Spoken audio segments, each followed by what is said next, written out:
Berkenaan dengan pengajian kita pada minggu yang lepas, akhir sekali kita sedang membicarakan berkenaan dengan hamba sahaya, ya.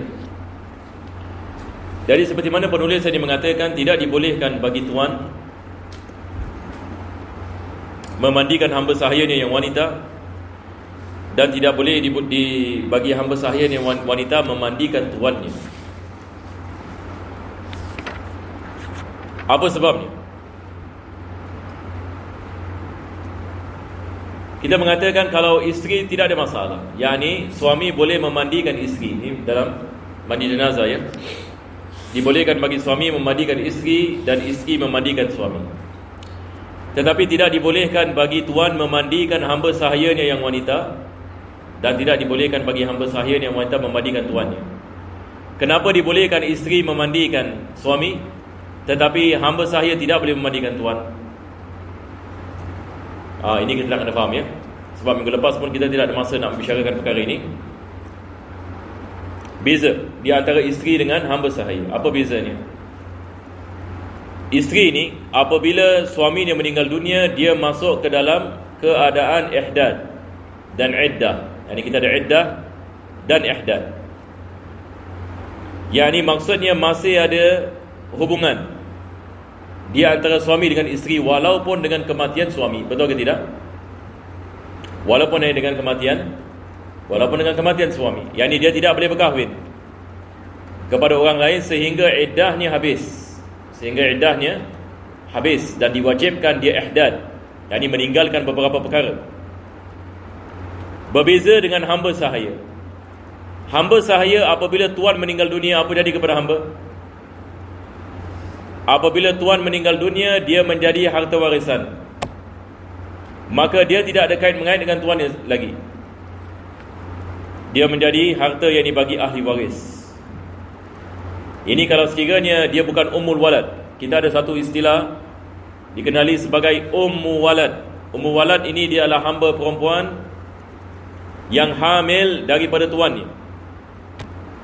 Hamba yang perempuan yang hamil daripada tuannya. Maka hamba sahaya seperti ini, dia akan menjadi bebas kalau tuannya meninggal. Jadi apabila tuannya meninggal, khalas, dia tidak ada kait-mengait dengan kehambaan lagi. Dia dah happy dah. Happy maksudnya yakni dia dah bebas. Maka disebabkan tidak ada kaitan di antara hamba sahaya dengan tuan, maka hukumnya berbeza suami dengan isteri. Maka suami dengan isteri dibolehkan mandi jenazah, tetapi tidak dibolehkan bagi hamba. Apa sebabnya? Sebab sudah tidak ada kaitan selepas ini kematian tuan. Berbeza dengan kematian suami. Kalau sekiranya dia bukan ummu walad, kalau dia mukatabah, hamba mukatabah, yang mana tuannya mengatakan kepadanya, kalau sekiranya kau dapat mendatangkan aku sebahagian dari wang, aku bebaskan kau. Maka sama juga apabila apabila tuan yang meninggal dunia, maka dia tidak ada kait yang mengait dengan yakni tuannya. Maka ini yang penulis ini maksudkan. Jadi kita baca sekali lagi.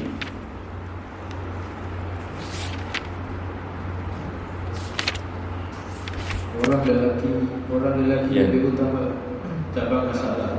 Okey.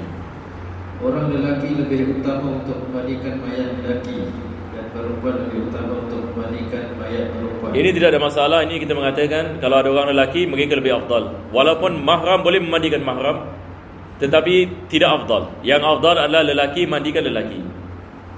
Lelaki mandikan lelaki, wanita mandikan wanita. Ayo. Orang laki-laki boleh memandikan mayat yang merupakan halilahnya, isteri atau wanita amat. Isteri bukan wanita. Jadi sekarang ini kita lihat sekarang, ya. Penulis ini dia mengatakan halilah. Yani halilah maksudnya adalah yakni seseorang yang halal yang dibagi, seseorang yang halal baginya. Maka istilah yang ilmu fikih, kalau kita mengatakan halilah, dia boleh membawa maksud isteri, dia boleh membawa maksud hamba sahaya perempuan.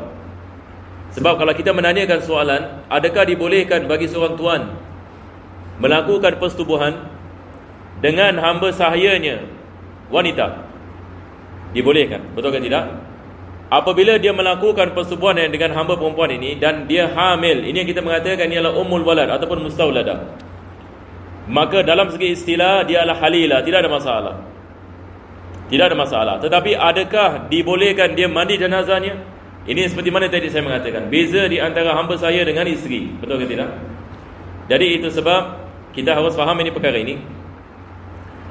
Jadi beliau mengatakan boleh memandikan mayat yang merupakan halilahnya. Nah, teruskan. Sang isteri bukan abah boleh memandikan suaminya sekalipun ia telah menikah dengan lelaki-lelaki lain tanpa menyentuh mayat itu, akan tetapi tangannya dibungkus dengan kain. Nah, ini kita telah membicarakan ya. Sebabnya adalah supaya menjaga wuduk dan sebagainya. Sebab ini disunatkan dibungkus tangannya. Nah, jika menyalahi aturan tersebut, maka mandinya tetap sah. Yani maksudnya kalau dia menyentuh, mandi tetap sah. Yani cuma masalah wuduk, batal yang wuduk ni. Orang yang memandikan, yani bukan yang wuduk jenazah. Aywa.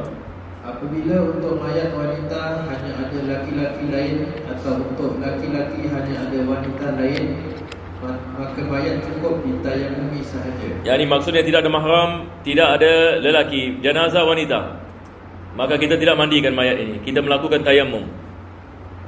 Kita melakukan tayamum baginya ya. Bukan yani orang yang seseorang itu melakukan tayamum bagi mayat. Nah, tayamum satu pukulan bagi muka, satu pukulan yang dibagi tangan. Nah, memang benar seperti itu, tapi laki-laki atau wanita boleh memandikan mayat yang tidak menimbulkan syahwat. Nah, seperti budak kecil, misalnya budak 3 tahun mati, maka dibolehkan yani seorang yani memandikan. Sebab ini budak ini tidak menimbulkan syahwat, seperti bayi misalnya, tidak ada masalah, boleh dimandikan. Ayo. Baik itu berupa anak laki-laki atau perempuan, lantaran mereka halal memandang juga menyentuhnya. Laki-laki yang lebih utama memandikan mayat adalah laki-laki yang lebih berhak menyalatinya, sebagaimana akan diterangkan. Ini nanti insyaAllah dalam bab salat jenazah kita akan membahaskan perkara ini dengan terperinci. Tapi berkenaan dengan amah tadi, soalan yang ditanyakan pada minggu yang lepas. Jadi kalau kita lihat dia punya istilahnya, dia punya ibaratnya dalam bahasa Arab ini dia mengatakan apa? Dia mengatakan walahu ghuslu halilatin wali zaujatin la amatin. Wali zaujatin la amatin. Yani tidak dibolehkan baginya untuk memandikan mayat hamba perempuannya. Akan tetapi kalau sekiranya dia berkahwin dengan seorang wanita yang hamba perempuan, ini yang disebutkan dalam kitab I'anatul Talibin. Yang minggu lepas kita lihat ini ibarat ini I'anatul Talibin. Kita nak kena bezakan di antara tuan mandikan hamba dengan suami mandikan isteri yang hamba. Boleh faham? Sekarang ini apa yang tidak dibolehkan? Tidak dibolehkan bagi tuan mandikan hamba, hamba mandikan tuan. Apa sebabnya? Sebab bila tuan yang ini meninggal dunia, maka sudah tidak ada kaitan, betul ke tidak? Berbeza dengan isteri. Tapi kalau sekiranya isteri hamba, ni berbeza, hukumnya berbeza. Yani isteri boleh memandikan suami, suami boleh memandikan isteri, walaupun isteri itu hamba. Dari dalam syarah, yani minggu lepas ada orang baca daripada syarah. Yani dalam syarah yang ini dia sedang menerangkan perkara tersebut. Perbezaan yang ini di antara kita mengatakan seorang wanita hamba sahaya dengan seorang isteri hamba sahaya. Jadi apa yang tidak dibolehkan adalah tuan kepada hamba dan hamba kepada tuan, bukan dari suami isteri. Itu saja. Jadi tak apa, kita teruskan insyaAllah. Tapi saya rasa terang ya, tidak ada masalah ya. Okey, teruskan.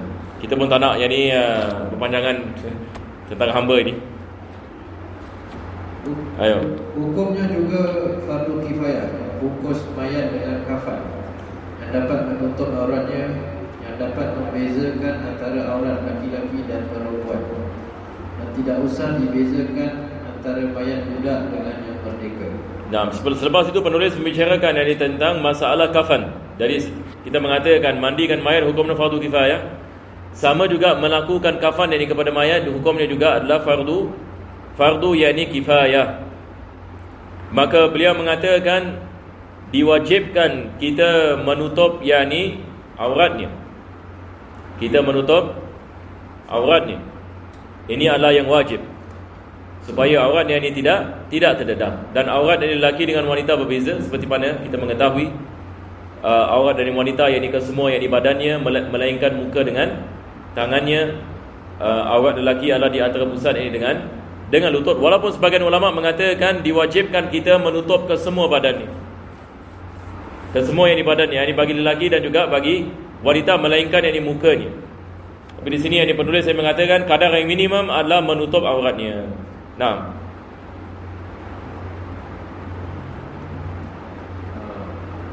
dan tidak usah kerana afwan, selepas itu juga tidak ada perbezaan di antara wanita merdeka dengan wanita hamba sahaya. Maka diwajibkan yang ini ditutup, yang ini seluruh badan melainkan muka dengan telapak tangan. Walaupun dalam segi aurat ada beza, betul ke tidak, di antara wanita yang merdeka dengan wanita yang ini wanita hamba. Ayo. kerana itu wajib untuk mayat wanita sekalipun budak, kafan yang dapat menutup seluruh tubuh selain wajah dan kedua tapak tangan. Nah, jadi kita tidak membezakan di antara wanita hamba dengan wanita yang merdeka. Budak di sini maksudnya hamba, ya, bukan budak kecil, ya. Jadi boleh kita tulis di sana hamba. Yang ini dia mengatakan apa? Dia mengatakan kerana itu wajib untuk mayat wanita selaki pun budak, yakni walaupun yakni hamba, walaupun hamba, kafan yang dapat menutup seluruh tubuh selain wajah dan kedua tapak tangannya. Nah, Dan untuk mayat lelaki-lelaki adalah kafan yang dapat menutupi antara pusat dan lutut. ini tidak ada masalah. Ini semua kita membahaskan tentang aurat, ya. Ini adalah kadar yang minimum. Nah, Mencukupkan sekadar cukup dengan kafan yang dapat menutup aurat adalah yang dibenarkan oleh Imam An-Nawawi di dalam kebanyakan kitabnya, di mana beliau mengutipnya dari majoritas ulama, sebab yang demikian tersebut merupakan hak Allah Subhanahu Wa Taala. Nah, Al-Imam An-Nawawi yang ini dia mentarjihkan pendapat yang cukup adalah setakat kita menutup auratnya. Itu sudah mencukupi. Yang ini kadar yang paling minimum. Ini kita membicarakan tentang kadar yang paling minimum. Walaupun yang digalakkan kita menggunakan 3 lapisan seperti mana akan disebutkan nanti. Tapi ini kita mengatakan kadar yang paling minimum kita menutup ini auratnya, supaya kita dapat mengamalkan fardu kifayah.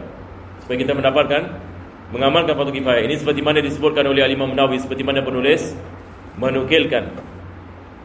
Nah, Ulama-ulama lain berkata wajib menutup seluruh tubuh mayat, sekalipun laki-laki. Nah, ini kita ada khilaf ini di antara sebahagian ini ulama dalam mazhab dengan sebahagian yang lain. Berkenaan adakah kadar yang minimum kita menutup auratnya sahaja ataupun seluruh badan walaupun lelaki. Walaupun lelaki. Jadi kita ada ini perbezaan di antara dua pendapat ini.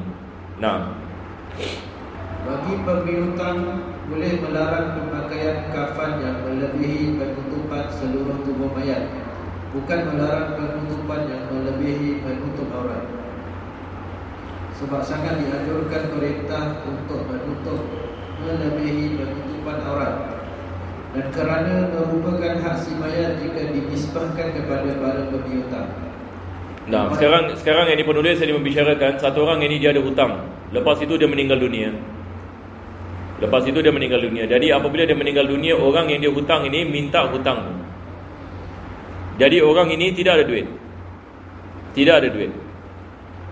Maka dalam keadaan yang seperti ini, apa sahaja harta yang dia ada, maka diberikan kepada orang yang dihutang.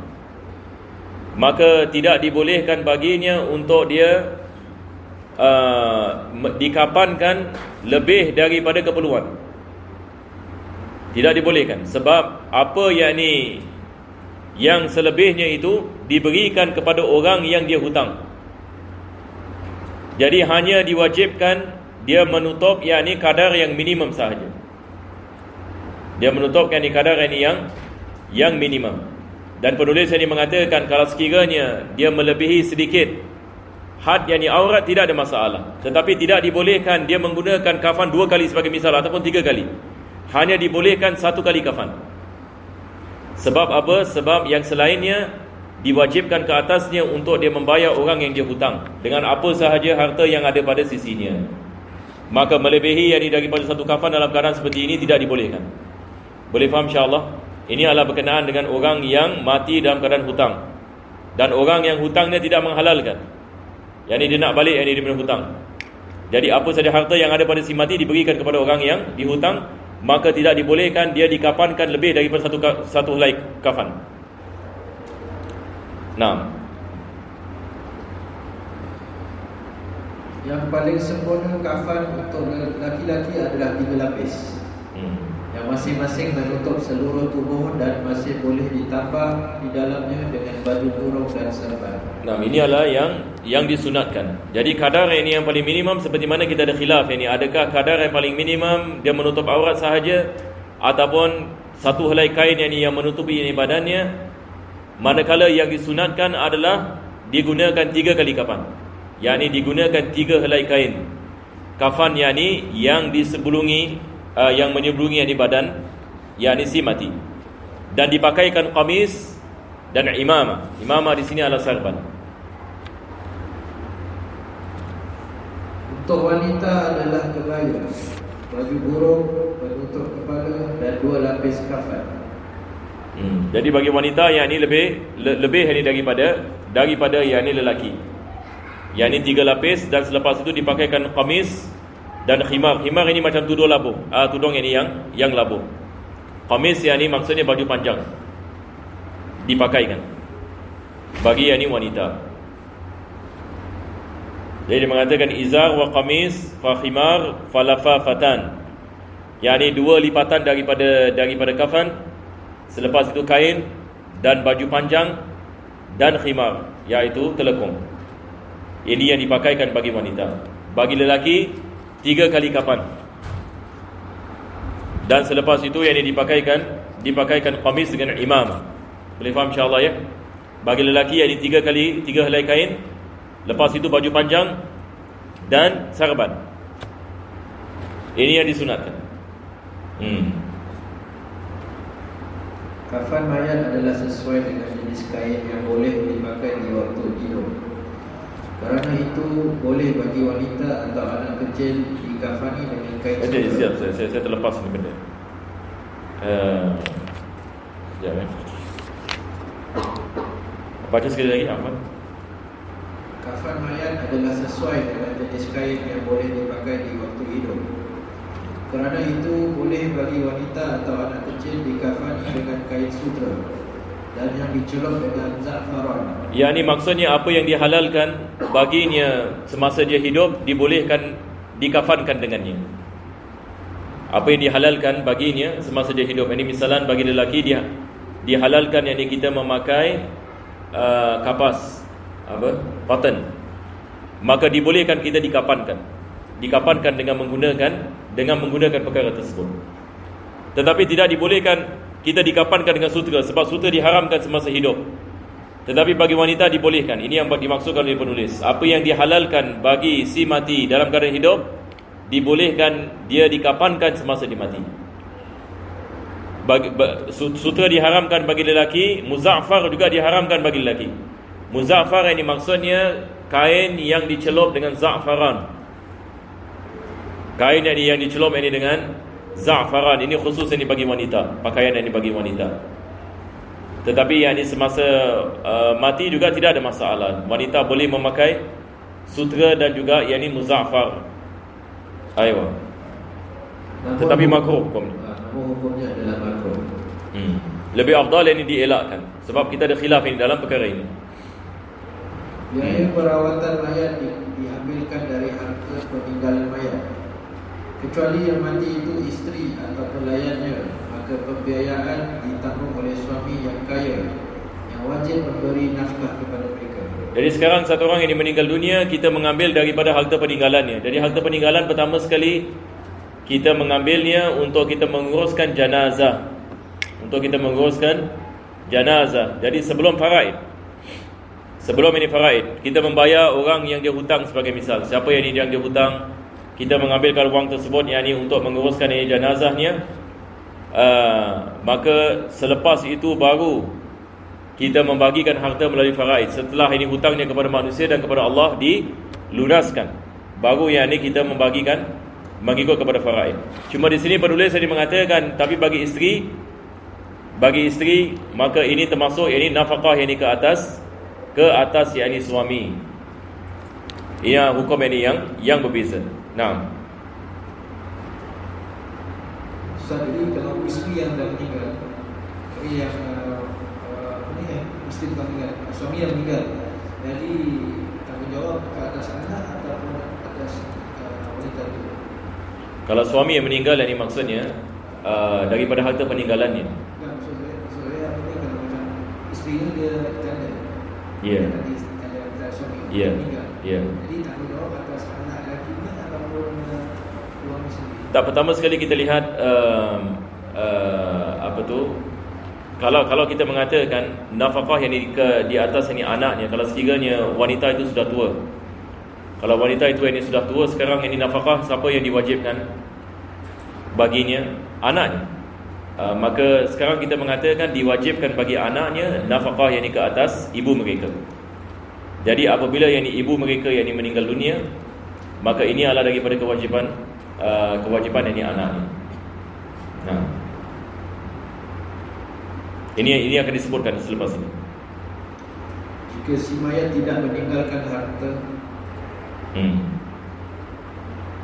jika si mayat tidak meninggalkan harta, maka pembiayaannya dibebankan kepada penanggung nafkah, baik itu kerabat atau majikannya.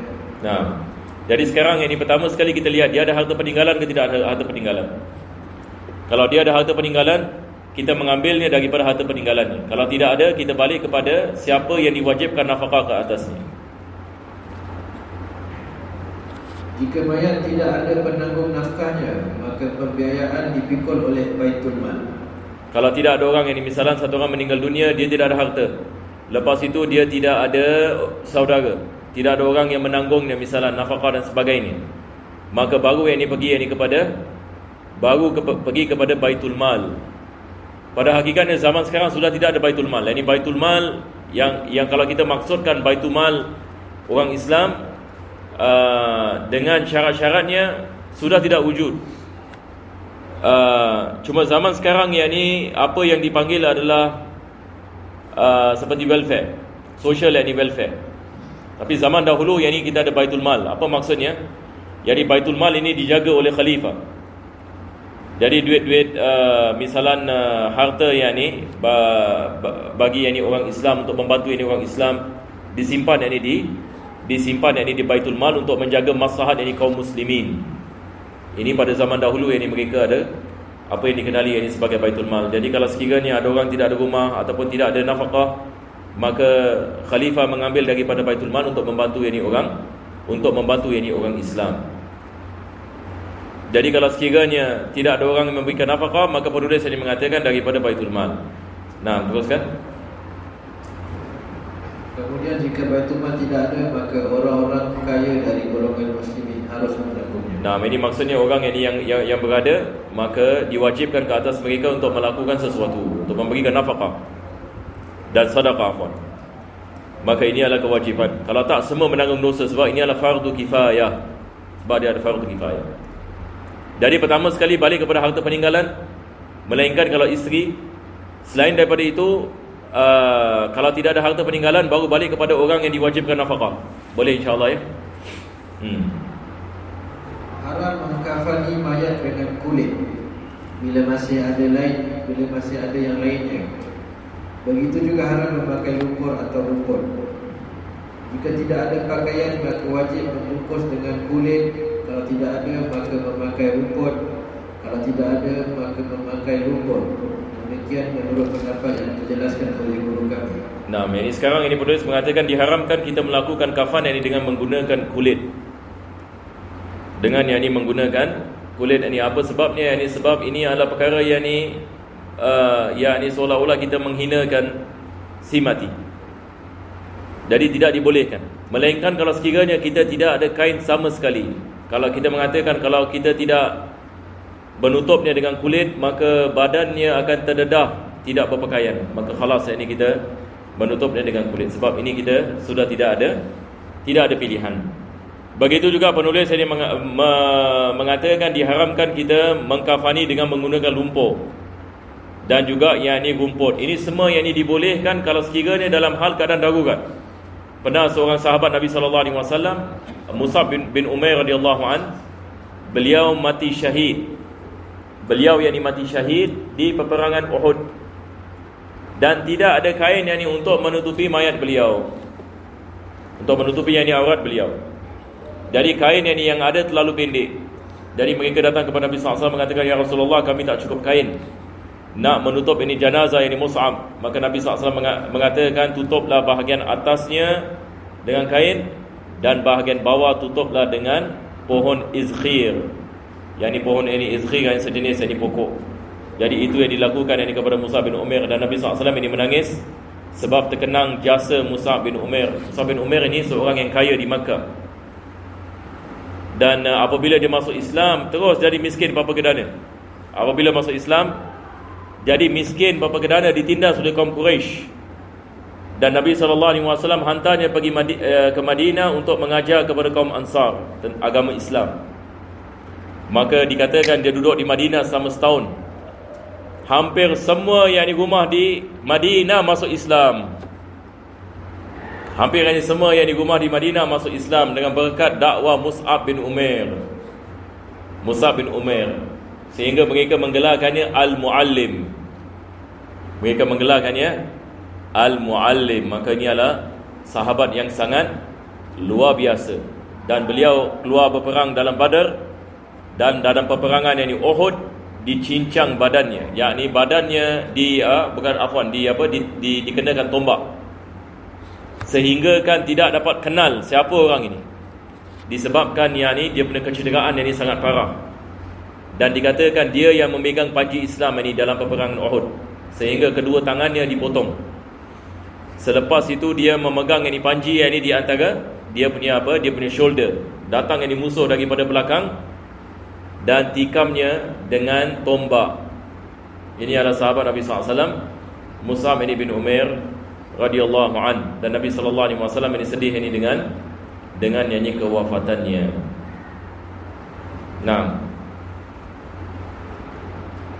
haram menuliskan lafaz-lafaz Al-Quran atau nama-nama Allah Subhanahu Wa Taala di atas kafan mayat. Ini adalah perbuatan yang diharamkan. Maksudnya di sini adalah sekarang kita ada kain kafan, kita letak inna lillahi wa inna ilaihi raji'un. Ini kalau ada orang yang buat ini kerja macam gini, wallahu alam. Yang ni saya tak tahu ada berlaku ke tidak ada berlaku, tapi mungkin ada orang yang ni dia menyangkakan nak menampakkan barakah. Jadi kain kafan yang ni kita tulis ini ayat Quran, supaya insya-Allah bila dia dimasukkan dalam liang lahat, jadi malaikat akan kesiankan dia sebab ini ada ayat ini Al-Quran. Tak tanya ini soalan sangat. Ada orang yang ini mungkin faham, ada yang ini fahaman yang ini yang salah. Ini adalah perbuatan yang diharamkan. Apa sebabnya? Sebab yang ini kita menghina yang ini Al-Quranul Karim, dan kita memasukkan yang ini Al-Quran yang ini di tempat yang ini yang akan menjadi najis. Jadi diharamkan yang ini ayat Al-Quran dilukis di atas kain kafan. Boleh faham insya-Allah ya. Tapi jangan kita salah silap kain yang menutup jenazah. Ini yang dimaksudkan di sini adalah kain kafan ya.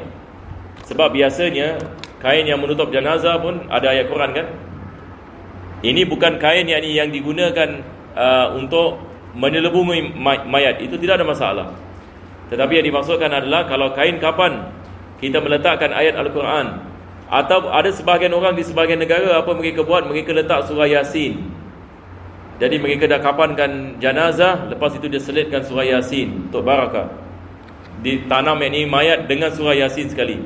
Ini adalah perbuatan yang diharamkan. Ini juga diamalkan oleh sebahagian orang. Sebab ada orang ini salah faham ini, dia nak mendapatkan barakah daripada yang ini Al-Quran. Tapi ini adalah perbuatan yang diharamkan. Begitu juga dengan Asma'ullahil Husna, nama-nama Allah, nama Nabi Muhammad SAW. Maka tidak dibolehkan kita menulis ini atas kain kafan.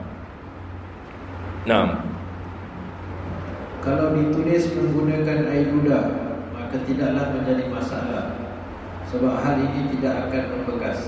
nah, ini berkenaan dengan menggunakan air ludah dan berkenaan dengan menggunakan jari itu tidak ada masalah. Sebab dia tidak ada bekas. Yang ini maksudnya dia tidak mengambil yang hukum Quran.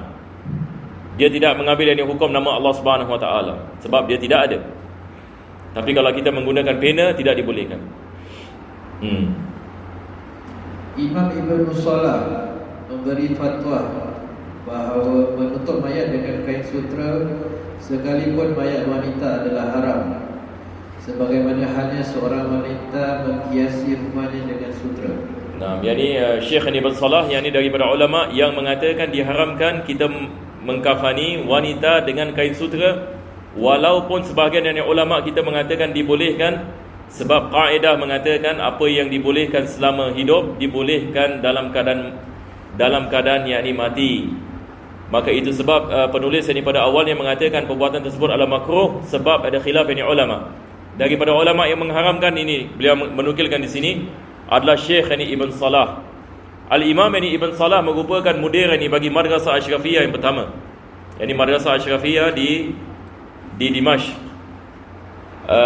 Selepas ini wafatnya ini Ibn Salah ini datang Imam Nawawi. Imam Nawawi ini menjadi mudir ini bagi madrasah ini. Dan Al-Imam Nawawi mendapat banyak manfaat daripada kitab-kitab ini Ibn Salah.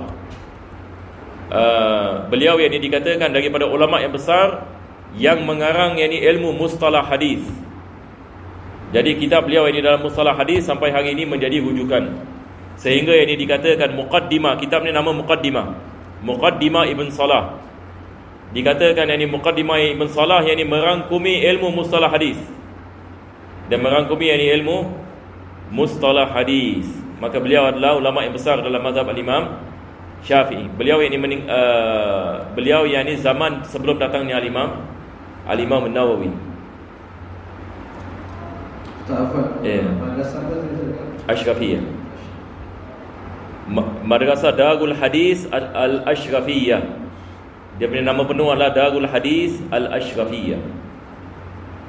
Ini adalah madrasah Imam Nawawi belajar dan mengajar. Imam Nawawi dia belajar dan mengajar di madrasah ini, Madrasah Darul Hadis. Darul Hadis Al-Ashrafiyah. Kita ada satu syair daripada Al-Imam Subuki. Al-Imam Subuki bila dia masuk Syria, bila dia masuk Dimashq, Imam Subuki ni ulama besar. Dia adalah mufti 4 mazhab. Imam Subuki, dia qadil qudha pada zaman ni, yakni qadi bagi semua qadi, yakni ulama yang besar. Jadi bila dia ziarah Dimashq, dia menanyakan kepada ulama di sana, di manakah tempat duduknya Imam Syafi'i, Imam Nawawi? Di manakah tempat duduknya Imam Nawawi? Maka mereka mengatakan ini madrasahnya, Darul Hadis. Jadi bila dia masuk madrasah, dia menanyakan di mana tempat duduknya. Yani mana dia duduk, bila dia mengajar mana dia duduk. Jadi mereka tunjukkan dia ada satu tempat khas Imam Nawawi duduk, yakni ada macam apa, kapet. Dikatakan Imam Nawawi mengajar di sini. Tahu apa dia buat? Ini imam yang besar, Qadil Qudha, Al-Imam Al-Allama. Yani beliau, kalau ulama-ulama kita dalam kitab-kitab fikih, kitab-kitab aqidah dan usul, kalau sebut Al-Imam Subuki, mereka mengatakan Al-Alimul Allama Qadil Qudha. Al-Alimul Allama Qadil Qudha. Maka dia baring di atas kapet itu dan dia meletakkan dia punya pipi. Dia menanyakan tempat mana dipijak oleh Imam Nawawi. Jadi dia sapu pipinya dekat tempat pijaknya Imam Nawawi. Lepas itu dia mengatakan syair ini, dia mengatakan fi daril hadits latifil ma'na iz ajidu ma asbu wa awi raja'an an yata'a khaddi qadaman Nawawi. Yani dia mengatakan apabila aku masuk kepada madrasah ini Darul Hadis, aku mendapati barakah. Sebab ini di dalamnya mengajar Al-Imam An-Nawawi. Maka aku pun meletakkan pipiku di tempat kakinya yang di tempat yang dipijak oleh Al-Imam An-Nawawi. Mudah-mudahan aku mendapatkan debu yang dipijak oleh Imam Nawawi. Dia mengatakan mudah-mudahan pipi aku terkena kepada debu yang dipijak oleh Al-Imam An-Nawawi. Dan beliau yang menyambung kitab Majmu'. Sebab Imam Nawawi bila dia tulis kitab Majmu' tak habis. Jadi siapa yang sambung? Ini Imam Al-Imam ini As-Subuki. Jadi bila dia sambung yang ini kitab Majmu', sebelum yang ini habis, dia meninggal dunia. Imam Subuki yang ini meninggal. Imam Subuki yang ini meninggal dunia. Tapi ulama kita mengatakan boleh dapat perbezaan apa yang ditulis oleh Imam Nawawi dengan Imam Subuki. Al-Imam Subuki ini beliau Qadil Qudah. Yang ini maksudnya beliau ini dia punya kelebihan adalah maktabah ada di hadapan matanya. Sebab beliau adalah alim yang ini bagi khalifah pada zamannya. Beliau adalah qadi yang ini bagi khalifah. Beliau adalah mufti yang ini seluruh negara Islam. Zaman dahulu kita ada apa? Kita mengatakan apa? Macam apa? Dulu negeri Islam besar kan? Caliphate, the Islamic Caliphate. Beliau dikirakan ulama yang paling besar. Jadi beliau ada maktabah dan kitab-kitab. Sedangkan ini Al-Imam An-Nawawi tidak ada. Sebab Al-Imam An-Nawawi hidup miskin, mati miskin. Al-Imam An-Nawawi fakir. Beliau dikatakan Imam Nawawi ini, beliau satu hari makan satu kali, minum satu kali. Ini daripada karamah beliau. Dan dia tidak tidur. Imam Nawawi tidak tidur, melainkan yang ini beberapa minit dalam satu hari. Cuba bayangkan.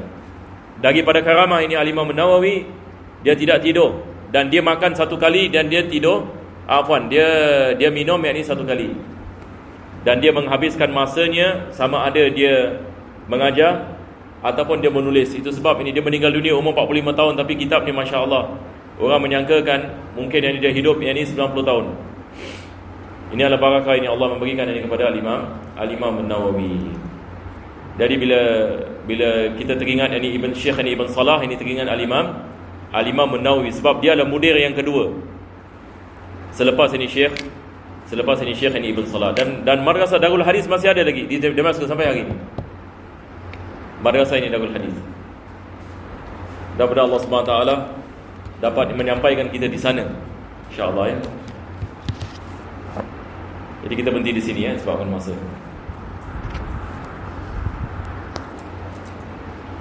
Jadi nampaknya kita tidak ada masa ya. Kita terus doa insya-Allah. Tapi siapa yang ada soalan? Tidak ada ya.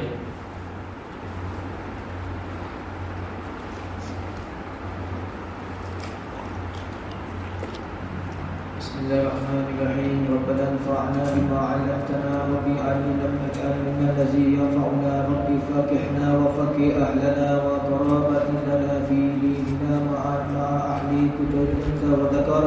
Rabbi wafiqna wa wafiqhum lima tardi qawlan wa fi'lan karama wa zikil kulla halalan daima wa ilahaka ya ulama nasbi khairi wa kulla syar.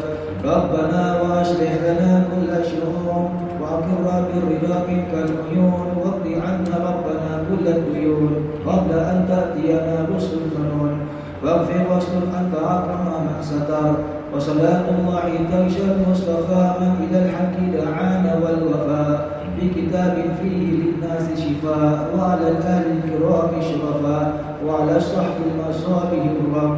اللهم اهدنا بالهدى واجعلنا ممن يسارع في رضاك ولا تولنا وليا سواك ولا تجعلنا ممن خلف امر وعصاك وحسبنا الله ونعم الوكيل ولا حول ولا قوه الا بالله العلي العظيم. يا ربنا اعترفنا باننا اقترفنا واننا اشرفنا على لظى اشرفنا وتب علينا توبه تغسل كل حوبه واستر لنا العورات وامن الروعات واغفر لوالدينا ربي ومولودينا والاهل والاخوان وسائر الخلان وكل ذي محبه جيره او صحبه والمسلمين أجمعين ربي فاسمع فضلا وجودا منا لا باكتساب منا بالمصطفى الرسول نحظى بكل سهول صلى وسلم ربي عليه عند الحب وآله وصحبه عداد طشر صحبي والحمد لله بالبدء والتناهي. ربنا تقبل معنا إنك سمعنا وتب علينا إنك توفق إما اختم صالحات أعمالنا آمين الله يكون فوق سبحانه ربك بالعزة عما يصفون. السلام على المرسلين والحمد لله رب العالمين. تقبل الله منكم.